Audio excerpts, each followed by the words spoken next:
Stroke के बारे में। स्ट्रोक यानी लकवा, पक्षाघात, अधरंग, ये सारे इसके सिम्टम्स हैं।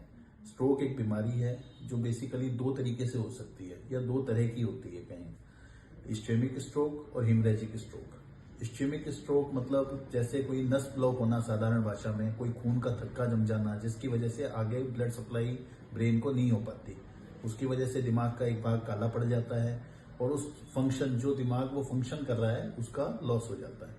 दूसरा है हिमरेजिक स्ट्रोक, जिसमें कि कोई नस फटने की वजह से ब्लीडिंग हो गई दिमाग में और वो पार्ट डैमेज हो गया ब्रेन का। ये दोनों अलग अलग तरह के हैं, इन दोनों के अलग अलग मैनेजमेंट है। इसलिए हमें सबसे पहले ये पता करना जरूरी है कि स्ट्रोक किस प्रकार का है। अब इसके साधारण लक्षण क्या हैं या सिम्टम्स क्या हैं जिनसे हम घर पे पहचान सकते हैं, जिनसे हमें पता लगता है कि अभी इमरजेंसी कंडीशन है, हमें पेशेंट को जल्दी से जल्दी डॉक्टर या हॉस्पिटल लेके जाना पड़ेगा। उसके सिम्टम को याद रखने के लिए एक साधारण सा निमोनिक है, be fast, B for balance, E for eye, F for face, A for arms and legs, S for speech और टी फॉर टाइम। जितना जल्दी हो सके, टाइम बहुत ज्यादा वैल्यूएबल होता है, गोल्डन पीरियड इसमें बहुत जरूरी होता है।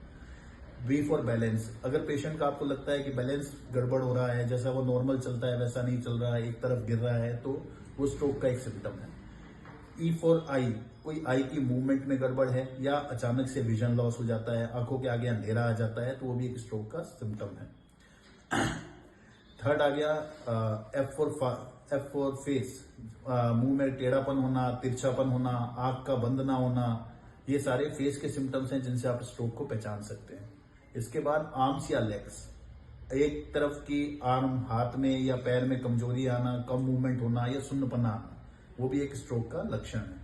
एस फॉर स्पीच, बोलने में कोई दिक्कत होना, हकलाना, नहीं बोल पाना या आवाज को, बातों को समझ नहीं पाना, ये भी एक स्ट्रोक का लक्षण है। अगर इनमें से कोई भी आपको लगता है तो टाइम बहुत वैल्यूएबल है, गोल्डन पीरियड होता है 4 से 6 घंटे का, उसके अंदर आप डॉक्टर के पास जरूर पहुंचे।